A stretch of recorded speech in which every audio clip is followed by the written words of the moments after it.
কিরে বন্ধু, কেমন আছোস? ভালো আছি, কি কবি ক। কিরে মামা, তোর হাতে এটা কি? কি রে, তুই কি নতুন গড়ি কিনছিস নাকি? হরে মামা। ভালোই তো গড়ি, দেখি একটু পরে পরে দেখি।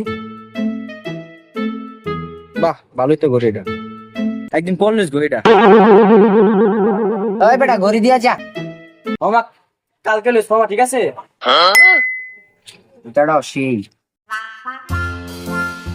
কিরে বন্ধু, তুমি কি নতুন জুতা কিনছো নাকি? দেই জুতা দি। হ্যাঁ, বাটা শোরুম থেকে কিনছো? হ্যাঁ, এটা ভালোই বেটা। কিনছোস দেখি একটু পরিস, আমার জুতা দিয়ে উঠাও দে বেটা, একটা বল নাকি? এগুলো তুই আমার দে পর, তুই আমার, আমি আজকে একটা দাওয়াত আছে, কালকে জুতা দিলিস, ঠিক আছে? গেলাম। আরে কি দিল এটা? ওই বেটা জুতা দে। মামা কালকে লইস, আজকে আবার একটু দাওয়াত আছে আবার। তুই দুই দিন পর লইস জুতাটা, তো জুতাকে আমি খাই দিব নাকি? আগো খাবো। তুমি তো একা একা বসে আছিস তুমি। আজকে একটা নতুন জায়গা কিনছে, ওটাও লয়া যা। আমার কি জায়গার অভাব পড়ছে রে বেটা? তো তো জায়গা লাগবে আমার। প্রতিদিন তো আমার সব লয়া যাস, আজকে এটাও লয়া যা। ভাব দেখাস ছিড়া মিরা পয়রা ঘুরোস বেটা।